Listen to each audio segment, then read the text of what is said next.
Meus irmãos, nós estamos de volta, de um período de descanso, e para nossa alegria hoje podemos estar aqui com saúde, e vendo aqui os irmãos que estávamos já com saudades, de cultuarmos juntos. E hoje nós vamos dar início a uma série de mensagens que nós vamos tratar basicamente e diretamente sobre os atributos de Deus, com base no livro do profeta Jonas. E meus irmãos, a verdadeira sabedoria que nós precisamos, ela se baseia em dois elementos: o conhecimento de Deus, que é a fonte de todo conhecimento, e o conhecimento de nós mesmos. Nós precisamos ter como base para a sabedoria esses dois conhecimentos, acerca de quem Deus é e também o conhecimento de nós mesmos. Então daí a importância da revelação bíblica. A palavra de Deus, ela é quem nos apresenta, e nós não podemos conhecer Deus em sua essência, mas somente na medida em que Ele se dá a conhecer, especialmente na sua palavra. Existe, portanto, um duplo conhecimento de Deus: o conhecimento de quem Deus é como Criador de todas as coisas, que nós olhamos o vento, as plantas, os animais, toda a criação, o céu, o mar, a praia e o ser humano, Deus Criador, que todos podem ter acesso a esse conhecimento. Mas existe um outro conhecimento acerca de Deus como Redentor, como o Deus Salvador, o Deus Resgatador. Então, neste ponto, há uma constatação, que a nossa fraqueza como Igreja de Cristo nos nossos dias, especialmente, mas também desde antes, nós podemos observar que também nos tempos passados existe uma deficiência e uma fraqueza muito grande, que é sobre o conhecimento de quem Deus é. Então muitos são como os samaritanos, que Jesus mesmo falou em João 4:22, que vós adorais o que não sabeis. Então há muitas pessoas que estão indo às igrejas, se intitulam cristãs, se intitulam crentes em Jesus, mas não conhecem Deus como de fato Ele é, o Deus revelado nas Escrituras. Muitos têm uma ideia de quem é Deus, mas não conhecem o Deus revelado nas Escrituras. Muitos acham que Deus é o Deus que abençoa apenas, que dá presentes às pessoas, que permite que você consiga sucesso na vida, e que no fim das contas tudo vai dar certo e todo mundo vai ser salvo. Muitos acham que Deus é um Deus assim, e isso é uma visão limitada, raquítica, frágil na sua substância. O Deus revelado nas Escrituras, Ele é muito mais do que apenas esse pontinho que eu falei aqui agora. Não nos é possível então, irmãos, servir e adorar a um Deus desconhecido. E como então depositar a nossa confiança neste Deus que eu não conheço plenamente, ou como deveria conhecê-lo? Necessitamos, irmãos, de algo muito mais do que um conhecimento teórico acerca de quem Deus é. O Deus que das placas das igrejas é o Deus apenas da falácia, da cultura comum que nós escutamos, que trata Deus como se fosse alguém comparado a nós, ou usa o nome de Deus em vão, de qualquer forma. O nosso conhecimento acerca de Deus, precisamos, irmãos, ser um conhecimento muito mais aprofundado do que meramente esse conhecimento. Porém, só conheceremos verdadeiramente Deus em nossa alma quando nós nos rendemos a Ele completamente. E render-se a Deus e render-se a Ele é entregar-se totalmente à sua vontade. E aqui residem muitas questões que precisamos aqui abordar. Como é que Deus diz: não faça isso, para moldar o nosso caráter, e a gente faz?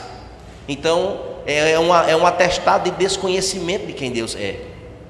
Porque se eu me rendo a Ele, se eu estou totalmente voltado para Ele, conhecendo Ele quem Ele é, pela sua criação, pelas suas benfeitorias, e como também pela redenção que está em suas mãos, que me alcançou pelo sacrifício do seu Filho na cruz, eu preciso entender que esse Deus, Ele exige coisas que eu faça.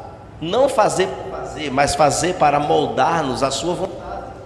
E se eu deixo de fazer a sua vontade, é um atestado que eu não me rendi completamente a Ele. Eu não deposito totalmente a minha confiança nas mãos dEle. E aí, meus irmãos, Render-se a Ele é levar a vida a Ele com nossas alegrias, com as nossas dores, também com os nossos desejos que precisam ser moldados à vontade dEle. Significa, irmãos, entregar a Ele o controle total da nossa vida, o controle total da nossa vontade, que nós julgamos a nossa vontade muito alta, superior e de qualidade, e blindada às vezes. Mas, irmãos, conhecer este Deus com toda a nossa alma, com todo o nosso ser, é quando nós nos submetemos à sua autoridade.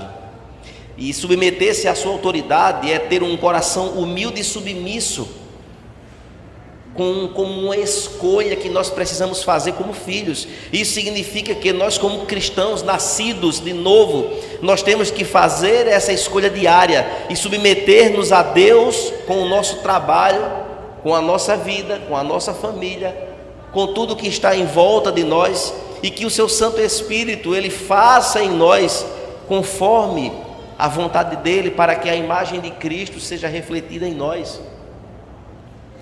Mas conhecer, irmãos, verdadeiramente quem Deus é, com toda a nossa alma, com todo o nosso ser, é quando os seus preceitos e mandamentos regulam todos os nossos pormenores da vida. E pormenores quer dizer detalhes, coisas pequenas, os mínimos detalhes. E confiar em Deus, irmãos, é confiar na sua providência. Ele está operando em todas as coisas para o seu bem, nos mínimos detalhes, para o nosso bem. Ele está cuidando de tudo. Ele cuida dos detalhes mais insignificantes que nós possamos julgar. Ele cuida de tudo, nos mínimos detalhes. E se Ele cuida de tudo nos mínimos detalhes, e se eu entendo que a sua vontade é boa, perfeita e agradável, por que reclamamos tanto das coisas? Quando nós reclamamos muito das coisas, irmãos, nós nos equiparamos ao povo de Deus no deserto, que recebia tanto de Deus e questionava tanto a Deus, e exigia tanto de Deus, e dizia palavras como: eu não aceito, como eu determino. O que é que a criatura determina para o Deus que é todo poderoso? Como se Deus fosse um irresponsável ou não estivesse cuidando da nossa vida de forma plena. Conhecer a Deus, irmãos, é por estas vielas que nós vamos caminhar durante um tempo aqui, nestas semanas que vêm. A orientação bíblica para nós então está em Oséias 6,3, quando o profeta diz: conheçamos e prossigamos em conhecer ao Senhor. Mas também, como está em João 7,17, se alguém quiser fazer a vontade dele, o conhecerá. Esta é a orientação bíblica. O intelecto humano não pode conhecer a Deus, não pode de forma alguma conhecer este Deus que nos salvou. Deus é Espírito, conforme João 4,24. E portanto, só pode ser conhecido espiritualmente. Mas o homem decaído, o homem pecador, ele não entende as coisas espirituais porque ele é carnal. E quando a carnalidade ela se apresenta com ênfase na vida de quem quer que seja, é um atestado claro que não houve nascimento de novo, não há espiritualidade vívida na vida. Ele está morto para tudo que é espiritual. E a menor possibilidade não existe dele conhecer a Deus, não há. A menos que ele nasça de novo, que seja trazido sobrenaturalmente da morte para a vida, que seja resgatado do império das trevas para a maravilhosa luz. Somente desta forma, somente assim, este conhecerá quem é Deus. É preciso então que o Espírito Santo brilhe nos corações, não no intelecto, no coração, para dar-nos o conhecimento da glória de Deus na face de Cristo Jesus. Não os atributos, são os atributos, irmãos, as características que denotam e que apresentam alguém, como cabelo, cor dos olhos, estatura. São atributos, são formas, temperamento. Esses são atributos que apresentam quem de fato é. E quais são os atributos de Deus? Os atributos de Deus, irmãos, são a sua unidade, a sua espiritualidade como Espírito que Ele é. A soberania dele, a sua graça, como também a sua bondade e todas outras mais palavras e atributos que a palavra nos declara. A Escritura, irmãos, mostra isso pelas diferentes palavras que nós usamos para descrever os atributos de Deus.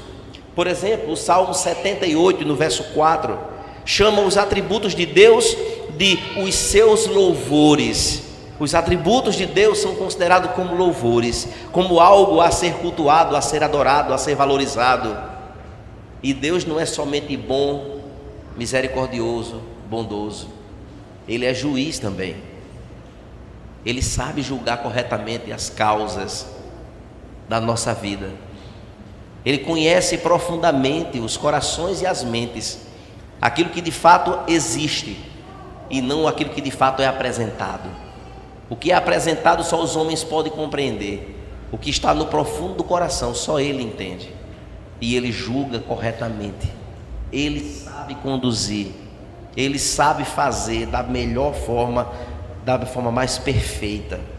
E amados irmãos, o Salmo 78 completamente também diz que é por meio do conhecimento dos atributos do Senhor que as gerações vindouras, esses que estão nos braços de vocês, pais, aqui presentes, os filhos que ainda virão, os nossos adolescentes da igreja, os nossos jovens da igreja, aqueles que estão ainda sendo levados no colo, porque é muito novinho.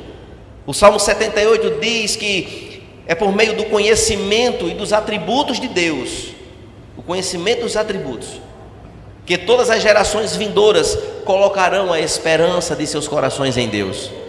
Por isso há uma grande responsabilidade em nós de poder ensinar aos nossos filhos, ensinar aos mais novos quem é Deus. E para eu ensinar quem é Deus, eu preciso conhecer quem é Deus. E meus irmãos, o livro de Jonas, com 4 capítulos apenas, será palco de uma exposição de mais de 10 sermões aqui, trazendo os atributos de Deus, sendo vivenciados por Jonas, nessa história fascinante em que se apresenta o plano maravilhoso de Deus na vida dele. O livro de Jonas então será usado e será a base desta série. E meus irmãos, especialmente não porque ou não apenas focando na mensagem que Jonas pregou. Não, a ênfase não é o que ele pregou, mas a ênfase é o tratar de uma história com Deus, que é Criador, que é Redentor, que é ao invés que intervém e que governa todas as coisas, para que tudo se cumpra conforme a sua vontade. Nesta fascinante história, irmãos, que envolve o profeta Jonas, Deus se apresenta com seus atributos e suas intenções para com os ninivitas e também para nós hoje, aqui no nosso tempo, uma grande lição de quem Deus é. Portanto, eu convido você a abrir a sua Bíblia em Jonas, no livro de Jonas, no capítulo 1, nós vamos ler o capítulo inteiro. Jonas, capítulo 1,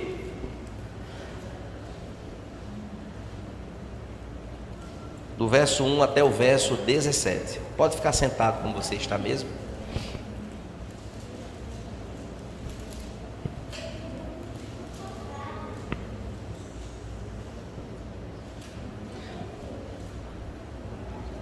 Jonas, capítulo 1.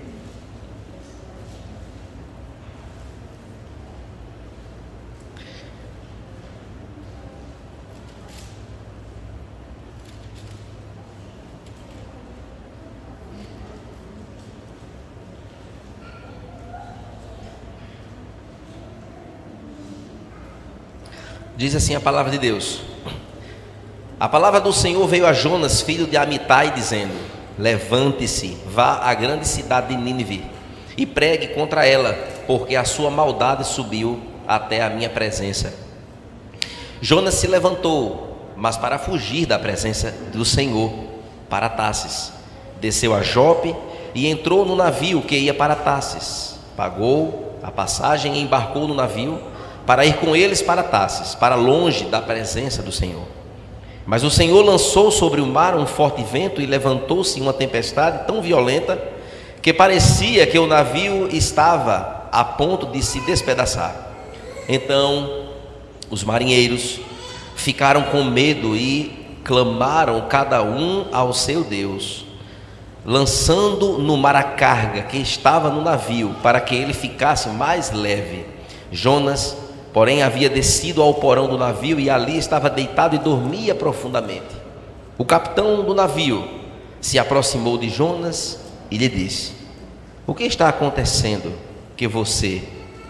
com você, agarrado no sono? Levante-se, invoque o seu Deus. Talvez assim esse Deus se lembre de nós, para que não pereçamos. Os marinheiros diziam uns aos outros: vamos lançar sorte para descobrir quem é o culpado desse mal que caiu sobre nós. Lançaram sorte, e a sorte caiu sobre Jonas. Então lhe disseram: agora nos diga, quem é o culpado por este mal que nos aconteceu? Qual é a sua ocupação? De onde você vem? Qual a sua terra? E de que povo você é? Jonas respondeu: eu sou hebreu e temo o Senhor, o Deus do céu, que fez o mar e a terra. Então os homens ficaram com muito medo e lhe perguntaram: o que é isso que você fez? Pois aqueles homens sabiam que Jonas estava fugindo da presença do Senhor, porque ele lhes havia contado. Então lhe perguntaram: o que devemos fazer com você para que o mar se acalme? Disseram isto porque o mar ia se transtornando cada vez mais tempestuoso. Jonas respondeu: pegue-me e me lance no mar, então o mar ficará calmo, porque eu sei que por minha causa esta grande tempestade caiu sobre vocês.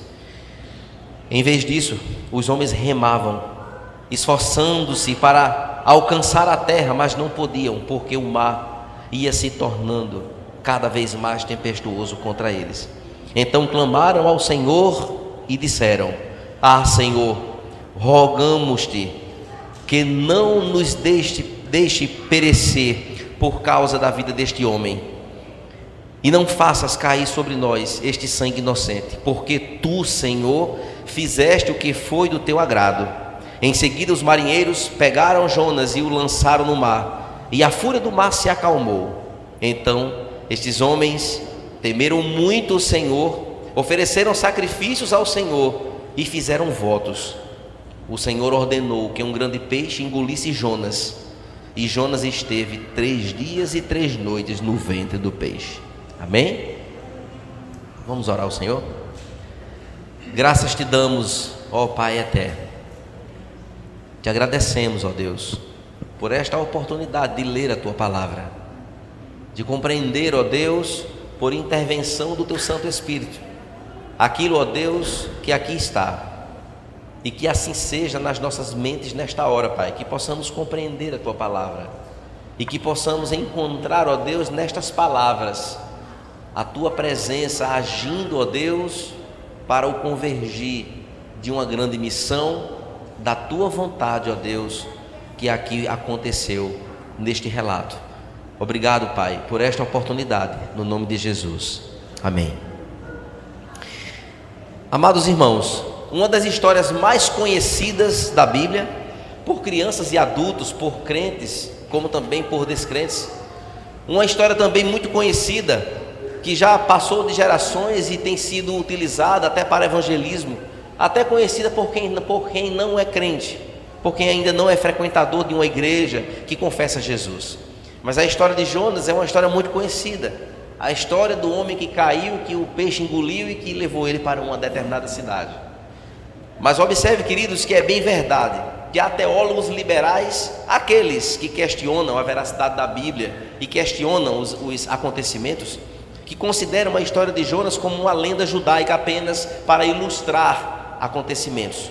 Mas, sem sombra de dúvida, meus irmãos, a história de Jonas, que é tratada no livro que leva o seu nome, é um livro de uma história verídica, que o próprio Deus usara a vida do profeta para alcançar os habitantes da cidade de Nínive. Também Jonas, filho de Amitai, ele era profeta e viveu no reinado de Jeroboão II, rei de Israel, citado em 2 Reis, no capítulo 14, verso 25, e citado pelo próprio Jesus ao ensinar sobre o julgamento final aos seus discípulos. Nínive localizava-se às margens do rio Tigre e ao norte do Iraque, era uma das principais áreas metropolitanas da Assíria, de um povo pagão que não era o povo de Deus. Mas observe, queridos, que aquela cidade tinha 120 mil habitantes, conforme a palavra de Deus nos diz, e foi lá então que Deus designou Jonas para pregar para aquele povo, para aquela cidade. De forma introdutória e panorâmica, nós vamos recorrer ao texto lido a fim de compreendermos a revelação da pessoa de Deus e seus atributos. E eu vou apenas destacar-me aqui, ou me ater a 3 versos apenas de tudo aquilo que nós lemos, pois a leitura completa do capítulo nos traz a ideia completa do que aconteceu, mas nós vamos nos ater a 3 versos apenas. E eu queria então chamar a sua atenção para o versículo 2, que vai falar justamente na demonstração de Deus de estender a sua graça salvadora. E o verso 2 então diz: levante-se, vá à grande cidade de Nínive e pregue contra ela, porque a sua maldade subiu até a minha presença. Amados irmãos, o livro de Jonas nos revela, primeiramente aqui neste verso, 2 atributos maravilhosos de Deus: misericórdia e amor. Deus teve misericórdia e teve amor aqui apresentado, que não estava designando exclusivamente a nação de Israel. Nesta história, o evangelho, ou a palavra de Deus, não era evangelho ainda, porque Jesus ainda não havia, mas a palavra de Deus então, na verdade, ela foi direcionada nas mãos de Jonas, para que Jonas fosse àquela cidade pregar. E aquela cidade não era uma cidade da linhagem de Abraão, de Isaac e de Jacó. Era um povo que era pagão, era um povo que não era o povo de Deus, não era considerado o povo de Deus. Mas Deus, ele se revela soberano e decide salvar pecadores de uma nação diferente da nação do povo dele. Diante, irmãos, desta constatação, nós podemos aqui encontrar 2 pressupostos importantes que foram aqui revelados. A primeira coisa, o primeiro pressuposto que eu entendo no Antigo Testamento, nesta passagem aqui, deste versículo 2, é que, meus irmãos, fazendo um link com o Novo Testamento, no verso de Mateus 28, 18, que fala sobre a grande comissão, nós podemos encontrar a grande comissão aqui no Antigo Testamento. Lembrem-se que os discípulos da Galileia, ao obedecerem à grande comissão e fazerem discípulos de todas as nações, seguiram o mesmo exemplo relutante de Jonas aqui. Eis aqui então a grande comissão no Antigo Testamento. Jonas foi designado por Deus para pregar numa cidade, para que a cidade toda se convertesse. E assim aconteceu. E ali ele fez discípulos daquela cidade. E aqui nós encontramos então um Deus soberano, misericórdia e bondoso, que se move para alcançar vidas que ali estavam vivendo de forma desgarrada, contrária à vontade do Senhor. Uma outra constatação, irmãos, é que, de fato, o que foi que moveu o coração de Deus a tomar tal atitude, a agora levar a sua palavra a pessoas que não faziam parte do seu povo naquele tempo? O que de fato moveu e designou Deus então a olhar para aquele povo e ver naquele povo ali os seus eleitos para o louvor da sua glória? Nós só podemos encontrar respostas em Romanos capítulo 11, no finalzinho, aliás, em Efésios capítulo 1, verso 5. Foi o beneplácito da sua vontade. Ele é soberano, é criador, tudo está abaixo dele. E ele resolveu, ele quis amar os ninivitas e então ir enviar Jonas para lá. Observemos então que em Romanos 11, onde o apóstolo Paulo ele conclui uma longa argumentação sobre a salvação pela pura soberana graça ele mesmo faz uma indagação, o apóstolo Paulo. Quem conheceu a mente do Senhor? Quem foi o seu conselheiro? Quem lhe deu primeiro para que ele seja recompensado? Não dá para entender a mente de Deus nas suas decisões. Não dá para adentrarmos ao que está na mente do Senhor, que resolve enviar alguém para levar a sua palavra salvadora a um povo ímpio. Assim foi nas nossas vidas também. Quem foi que aconselhou a Deus a ir em busca de cada um de nós? Quem? Oh, profundidade da riqueza, tanto da sabedoria quanto do conhecimento. Só a Ele então pertence, só a Ele então pertence todo o conhecimento, toda a glória e todo o louvor pelos séculos dos séculos. Amém. Observe ainda, queridos, que a importância disso é que é impossível submeter o Todo-Poderoso a qualquer obrigação com a criatura. Deus não tem obrigação nenhuma, nem para comigo, nem para com você. Essa teologia fajuta que se prega, que Deus é um empregado nosso, cai por terra, porque a Bíblia não sustenta isso. Deus nunca é encurralado, nunca é botado no canto da parede. Nunca podemos repreender nada. Eu repreendo. Você repreende nada. Você repreende seu filho que é pequeno, você vai lá e repreende ele do que ele está fazendo de errado, até enquanto ele não cresce. Mas eu repreendo, eu determino. Você determina o quê? Você determina o que você pode comprar, que você pega o seu dinheiro, vai lá e compra e está pago. Pronto, comprou. Mas com Deus é diferente. Deus é todo poderoso, Deus é maior do que todas as coisas. Deus não se curva para ouvir quem quer que seja, a não ser pela sua própria vontade. E aprove a Ele me salvar e salvar você. Amém? Glória a Deus por isso. Isso chama-se Bíblia.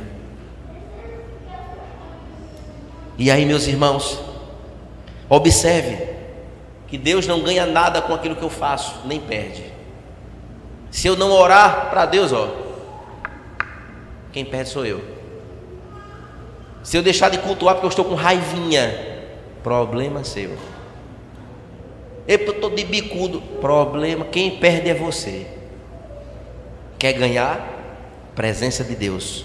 Quer perder? Fuja da presença de Deus. É simples, é desse jeito que a Bíblia ensina. E aí, meus irmãos, diante de tudo isso, Deus é um Deus solitário. Mas pastor, essa palavra solitário, como assim? E Ele não tem os anjos, Ele não tem os querubins, os serafins, não tem os seus servos, não tem a criação? Antes que tudo isso existisse, Deus já era. Ele é solitário no sentido só tem Ele. Só Ele e mais nada. Todos os anjos foram criados. O céu que nós encontramos com os nossos olhos foi criado, não existia. A terra era sem forma e vazia, assim diz a palavra de Deus em Gênesis. Não tinha nada, era só Ele, Ele já era. Desde a eternidade, que não há tempo para isso. Ele já era. Então nada está acima dele, apenas Ele. E meus queridos, Deus é o único em sua excelência e é incomparável em suas perfeições. Deus não erra, Deus é perfeito, é santo. O que Ele faz é perfeito, é bom e é agradável. Pessoas não entendem desta forma, porque estão ensimesmadas em si mesmas e acham que Deus tem que fazer aquilo que eu quero. E não é assim que funciona.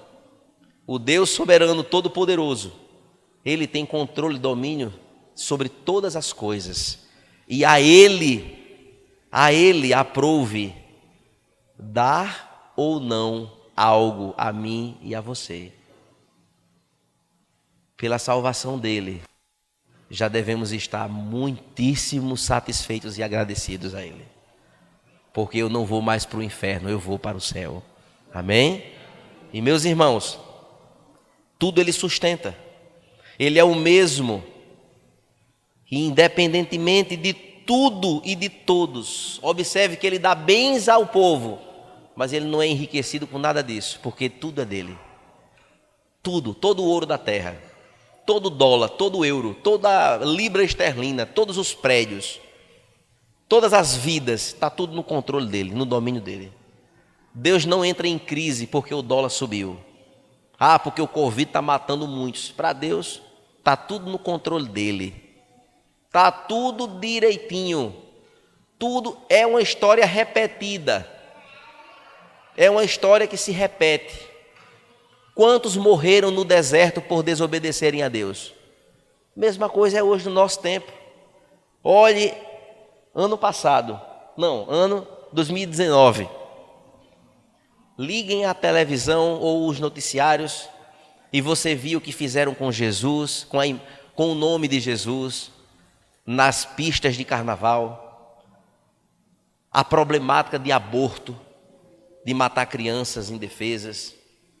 A nossa sociedade está num declínio triste e terrível. E o Covid-19 é somente o começo. Começou agora. Deus deu somente uma balançada. Que agora vai vir a vacina e vai ficar tudo resolvido. Depois vem mais. E este é o Deus que julga. É o Deus que pesa a mão no mundo. No mundo. A maldade dos ninivitas chegou até ele. E o remédio para Nínive foi o quê? Chega, Jonas, você vai lá pregar contra aquele povo. Porque a maldade dele chegou a mim. Deus foi bondoso, misericordioso. Não foi assim com Sodoma e Gomorra. Que ele desceu fogo e enxofre e acabou. E quem achar que é mentira, os arqueólogos e visitantes que viajam para aquela região, até hoje o cheiro de enxofre está lá. E não nasce nenhum tipo de vegetação.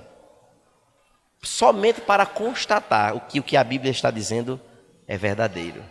Meus irmãos, observe, queridos, que no verso 2, na ordem dada a Jonas, Deus expressa a sua decisão de alcançar com a sua salvação aquele povo imerecido, não da linhagem do seu povo, como já tinha falado.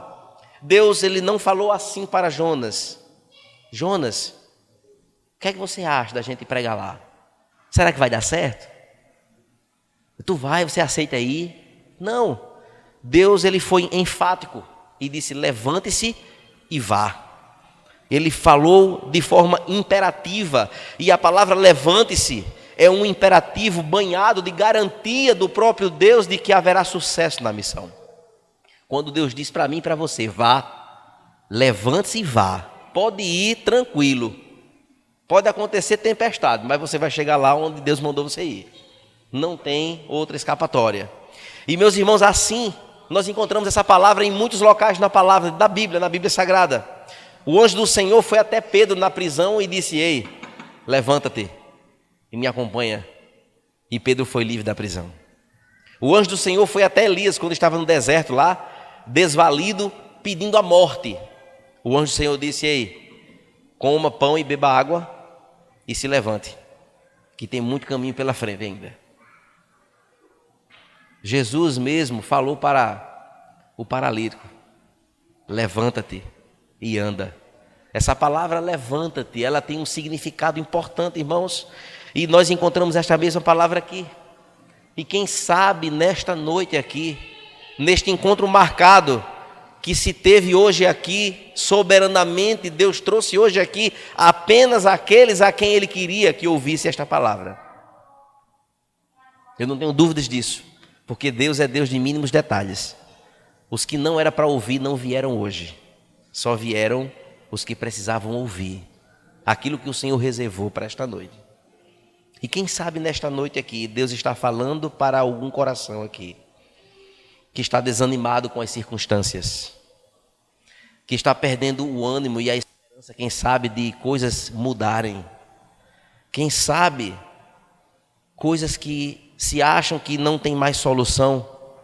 Eu quero dizer para você, meu querido, meu amigo, minha amiga, você que nos visita, o Senhor, Ele é poderoso para transformar caos em bonança.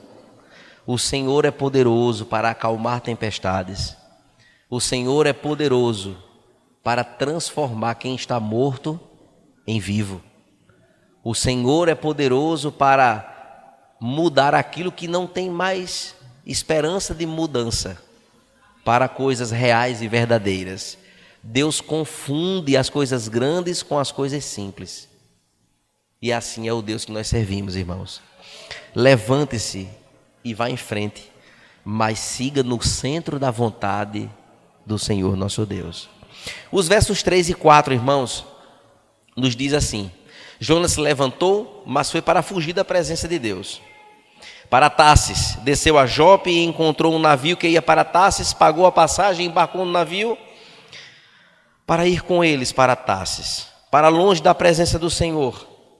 Mas o Senhor lançou sobre o mar um forte vento e levantou-se uma tempestade tão violenta que parecia que o navio estava a ponto de despedaçar. Meus irmãos, nestes 2 versos, nós encontramos aqui um Deus que controla nações, na sua geografia e na sua natureza. Deus é um Deus que controla todas as coisas. Ele tem poder sobre tudo, tudo que Ele criou, todas as coisas. Deus governa então com o seu poder. Mais um atributo de Deus encontramos aqui. Deus é poderoso. Ele tem poder para fazer aquilo que Ele quiser fazer. E Deus então, no seu governo, no seu poder sobre povos, países, sobre pessoas, no seu poder sobre o cosmos, sobre o tempo, a existência, sobre a geografia, sobre os fenômenos naturais. O livro de Jonas então nos apresenta, irmãos, com propriedade, com clareza, a mudança de planos que o profeta desejou fazer indo para um lugar que não era para ele ir. Ele era para ir para Nínive e agora vai para Tarsis. Deus agora, na sua imutabilidade, porque é um outro atributo de Deus, Deus não muda. Aquilo que Ele escolheu e determinou, assim será. O plano era para a cidade de Nínive, não para a cidade de Tarsis. O profeta queria fugir, desobedecendo a determinação de Deus. E há muitas pessoas, irmãos, tentando fazer o que Jonas fez, fazendo suas escolhas, tomando suas atitudes de forma própria e pessoal, fazendo aquilo que de fato está diante dos seus olhos, querendo cultuar a Deus da forma que acha que está correto, na forma de ser servo e discípulo de Cristo, como parte da igreja. Tem pessoas que estão agora querendo tomar conta, o domínio e o controle da sua vida em todas as coisas, fugindo daquilo que Deus há de determinado para a vida deles. E meus irmãos, Deus até pode permitir que muitas coisas nós façamos em desacordo com a palavra dele. Mas se há propósitos específicos, o retorno ao caminho, ele é turbulento e ele é doloroso. E meus irmãos, na tentativa da fuga de Jonas, o poder de Deus então entrou em ação para consertar a rota para a cidade de Nínive. A tempestade, chuva, vento, frio, tudo são obras de Deus. Foi Deus quem criou todas essas coisas. Está tudo a serviço dele. Deus é o detentor da autoridade sobre todas essas coisas. E meus irmãos, o mar é uma coisa extraordinária. Assistindo alguns vídeos que a gente gosta de navio, de coisas assim, você vê cargueiros gigantescos, parece uma caixinha de fósforo, no meio do oceano. E as ondas vêm e balançam eles, que chega a dar medo. O que é o mar? Esta imensidão de água que está sob o comando e o domínio do Senhor nosso Deus. A palavra de Deus diz que as nuvens que nós olhamos é o pó dos pés de Deus. Para termos uma ideia da grandeza de quem é Deus, que mora no nosso coração, tão pequeno, e que nós às vezes deixamos de considerá-lo quem de fato Ele é. E até abusamos da bondade dEle. Até abusamos da misericórdia dEle. E este Deus, irmãos, então agora coloca uma tempestade em cima de tudo isso, da mesma forma como foi com Jesus e seus discípulos na travessia lá do Mar da Galileia. E Jesus dormia. E os discípulos ficaram aperreados: Senhor, nós vamos morrer. O Senhor não vai fazer nada não. E o Senhor Jesus, que é Deus, o Deus encarnado, Ele diz: aquieta-te, acalma, e o vento e o mar o obedecem.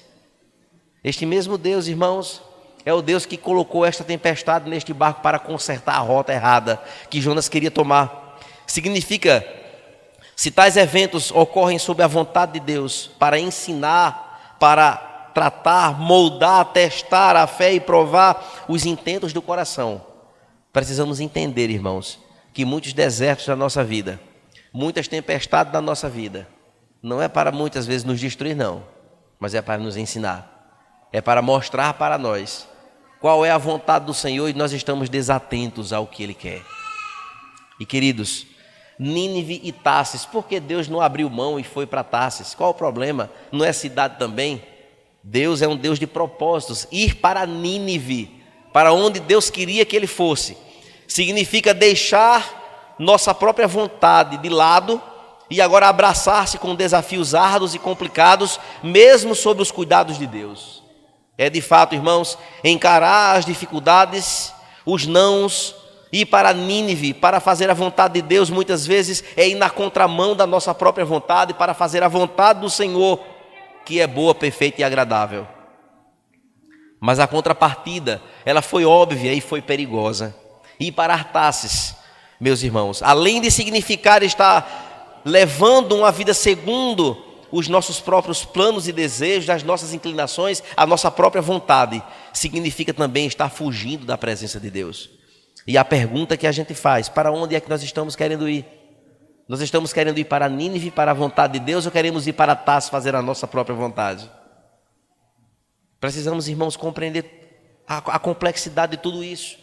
Observe então um detalhe importante no verso 5, que Jonas ele desce ao porão, ele desce um pouco mais, ele vai então para aquele lugar, ele dorme o sono da sua fuga, porque a atitude de Jonas é de não ver ou não querer enxergar as consequências de sua desobediência e da sua irresponsabilidade sobre os fatos.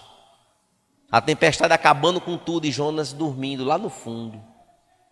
Ele sabia que era por conta dele. E aí, queridos, observe que no verso 17, então, Deus então em sua providência, observe que o verso 17 diz: o Senhor ordenou que um grande peixe engolisse Jonas, e Jonas esteve 3 dias e 3 noites no ventre do peixe. Amados irmãos, neste verso 17, nós encontramos aqui, queridos, o proto-evangelho mais uma vez aqui sendo apresentado. Nós podemos encontrar aqui, irmãos, de forma muito interessante, o Deus da providência, que é um outro atributo de Deus. O Deus que agora adentra providencialmente, e desta vez dando ordem à natureza, a um peixe, a um grande peixe, para transportar Jonas de onde ele estava, para a cidade de Nínive. Porque o propósito de Deus era que ele fosse para Nínive, e ele tinha pegado uma rota diferente. E meus irmãos, observe que uma viagem de navio levaria, pelos historiadores que foram pesquisados, 1 mês de viagem de onde o navio estava na tempestade para a cidade de Nínive. 1 mês, 30 dias de navegação, porque ele já tinha se distanciado bastante do ponto de Jope onde ele estava. E aí, meus irmãos, observe uma coisa importante que a palavra de Deus nos traz. O transporte providenciado por Deus levou Jonas em apenas 3 dias e 3 noites. Um verdadeiro torpedo dos mares. Uma viagem que duraria 30 dias, durou 3 dias. O mais incrível, irmãos, neste verso, é que esta narrativa descreve uma profunda tipologia da morte e ressurreição de Cristo no Antigo Testamento. Podemos então afirmar, sem nenhum equívoco, que esse é um livro cristológico. O livro de Jonas fala sobre o Evangelho, sobre Cristo que seria ainda chegado. Jonas agora apresenta em toda esta narrativa, de fato, algo que está em Mateus, no capítulo 12, versos 40 e 41, que diz assim: Porque assim como Jonas ficou 3 dias e 3 noites dentro do grande peixe, assim também o Filho do Homem ficará 3 dias e 3 noites no fundo da terra. No dia do juízo, o povo de Nínive vai se levantar, conforme está em Tessalonicenses, e julgará vocês, pois eles se arrependeram dos seus pecados quando ouviram a pregação de Jonas. O que eu li agora está em Mateus, capítulo 12, versos 40 e 41. A experiência vivida, irmãos, por Jonas e a experiência vivida por Jesus tem algo muito importante e relevante nesta correlação de significado redentor. O mesmo tempo em que Jonas fica na barriga do peixe, é o mesmo tempo que Jesus fica no túmulo. Existem coisas aqui semelhantes demais. O que acontece então depois de 3 dias e 3 noites vivido por Jonas dentro do peixe? Abriu-se-lhe então a porta para anunciar aos assírios a palavra de Deus. Ali houve salvação, ali houve graça derramada sobre aquelas pessoas imerecidas. Mas também, o que aconteceu depois da morte e ressurreição de Jesus, tendo ficado 3 dias e 3 noites no túmulo? Firmou-se os alicerces da nossa redenção, graça derramada sobre pessoas imerecidas. Jonas e Jesus, apresentando-se então, numa correlação do Antigo e do Novo Testamento, o Evangelho Salvador de Jesus. O livro de Jonas, portanto, nos oferece, irmãos, esta tipologia das 2 mais importantes doutrinas do cristianismo, que é a morte e a ressurreição de Jesus Cristo. Um escritor chamado Reverendo Ronald Ranco, ele escreveu o seguinte: a ressurreição da morte é um milagre, uma obra maravilhosa de Deus, que é entendida e recebida somente pela fé. Só quem tem fé é que crê na morte e na ressurreição de Jesus Cristo, que foi o passaporte para que o véu do templo se rasgasse de alto a baixo, para que agora tivéssemos acesso livre ao Pai e pudéssemos então viver a graça do Senhor sendo apresentada por meio de Cristo. Os incrédulos, eles zombam quando ouvem sobre a morte e ressurreição de Cristo. Os heréticos, eles negam-na, mas para aqueles que creem na promessa da ressurreição, da morte, ela é a prova cabal de que Deus é de fato o verdadeiro Deus. Ele é o Todo-Poderoso, aquele que faz todas as coisas de formas inescrutáveis e maravilhosas que não se podem contar. Amém? E para concluir, meus irmãos, eu queria aqui destacar 4 pontos importantes para que a gente possa entender as verdades que existem neste tempo em que nós lemos aqui a palavra de Deus. Em primeiro lugar, irmãos, o chamado de Jonas a princípio, preste bem atenção nisso aqui, foi um chamado para realizar algo. Ele foi chamado para pregar para Nínive. Porém, ele precisava compreender que o seu principal chamado não era no que ele ia realizar, mas no que ele precisava ser. Ele era difícil, teimoso, carrancudo. Deus disse: vá para Nínive. Ele pegou, comprou a passagem e foi para Tarsis, desobedecendo aquilo que Deus tinha mandado ele fazer. Ele precisava ser trabalhado no seu interior. Ele precisava ser de fato um obediente à palavra de Deus que veio a ele. Ele precisava, irmãos, ser no que ele ia fazer. Quais então os sentimentos e pensamentos que ocorrem em nós quando nós nos deparamos com o chamado de Deus para ser uma pessoa que Ele quer que nós sejamos? Há muitos irmãos que querem o Deus das bênçãos, não querem as bênçãos de Deus, mas não quer o Deus da bênção. Porque o Deus da bênção, Ele é criterioso, Ele é exigente. Ele salva, dá e abençoa e providencia. Mas não é com palhaçada não. É com seriedade. E muita gente acha que fazer,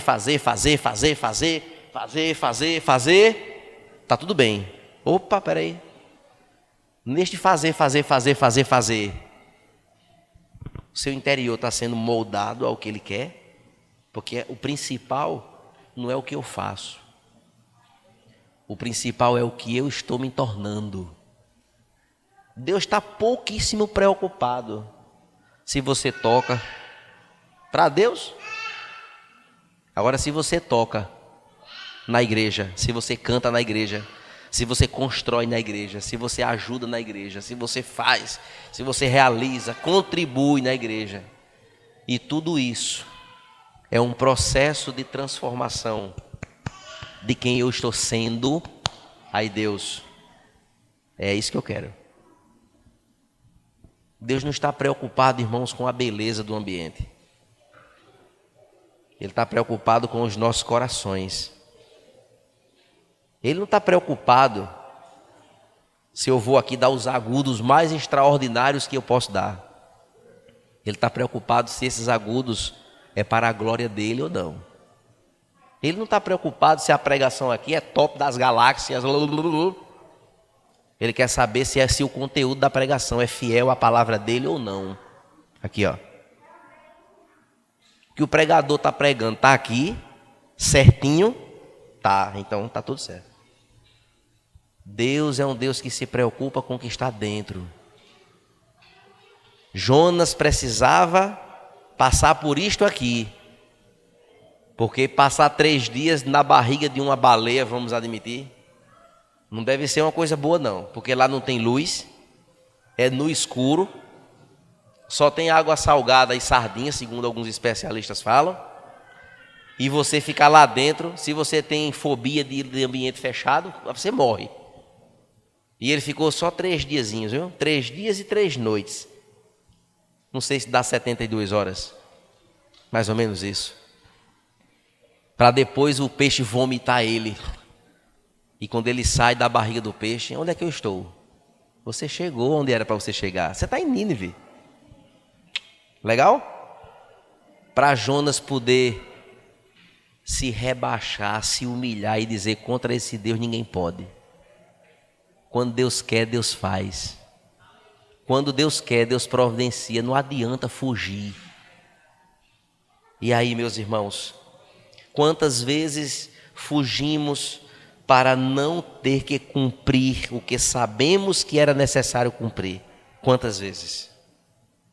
Quantas vezes nós temos fugido daquilo que Deus quer que a gente faça? Eu posso dizer a vocês que eu relutei algumas vezes para não ir para o seminário, para hoje ser pastor de igreja. Eu confesso a vocês que quando eu vi a luta do meu pai sendo pastor lá no interior, eu com meus 14, 15 anos de idade, eu disse: olha, Deus me livre de ser pastor um dia. Eu só não fazia o símbolo da cruz, mas eu dizia: quero de jeito nenhum, estou fora. E eu via meu pai chorando, eu via meu pai sofrendo com as lutas do que é ser pastor, que só quem é quem sabe.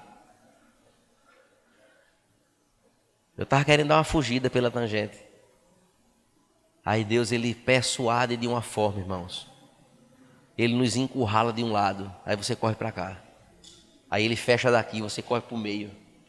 Aí ele vai para a sua frente, você quer vir para trás, ele vai para trás, aí acabou. Aquele hino, ele cerca por trás e por diante. Não tem para onde correr. E a gente precisa, irmãos, entender isso. E aí, meus irmãos, numa escala onde 0, aliás, onde 1 é nada comprometido. 5, um pouco comprometido. 10, totalmente comprometido. Nesta escala, Em que ponto nessa escala estão os nossos relacionamentos com as pessoas e com o trabalho das nossas mãos, seja dentro ou fora da igreja, no engajamento e no compromisso com a missão que Deus deu a cada um de nós? Nós estamos na escala 1, na escala 5 ou na escala 10? Em que ponto da escala nós estamos? O chamado de Deus, irmãos, para Jonas e a consequente fuga dele em desobediência prejudicou a sua relação com Deus, com o Senhor. Deus ficou aborrecido com ele, de tal forma que ele disse: você está teimosinho, viu? Eu vou dar um jeito para consertar isso aqui com você. Todos nós, irmãos, fomos chamados com a missão de Deus para conosco, de forma inevitável. Todos nós fomos chamados, irmãos, para ser bênção na igreja e dar bons frutos. E eu queria dar uma palavra aqui nesse momento, específica. Nós fazemos parte, irmãos, da noiva de Cristo. Eu tenho falado muito isso aqui já, muitas vezes. Haverá um casamento, que é quando Cristo vier, Ele vai recolher a sua noiva, que é a igreja do Senhor. Eu faço parte da noiva, você faz parte da noiva. Eu não estou falando de instituição, estou falando de igreja, corpo de Cristo. Em que nível de escala nós estamos com a noiva do Senhor? A mesma noiva que estava lá em Nínive, que Jonas foi lá fazer ela conhecida. Estamos no 1, no 5 ou no 10? Qual é o meu nível de comprometimento com tudo isso? Qual é o meu chamado? O meu chamado é para que eu seja bênção no corpo de Cristo, para que eu esteja ajustado, para que haja nos membros desta noiva entranhados afetos de misericórdia, assim como está em Filipenses. Somos um corpo, estamos afinados, entranhados, alinhados com a palavra de Deus. Fomos chamados para isso. E, meus irmãos, existe algo em nossos corações que nos põe sempre em fuga desse chamado? Existe alguma coisa? Se existe, é melhor a gente obedecer do que sacrificar. É melhor a gente compreender que fugir da presença de Deus não é, nunca foi e nunca será a melhor opção.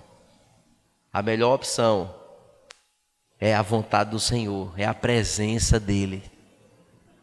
Na presença dEle haverá segurança sempre, providência, socorro bem presente.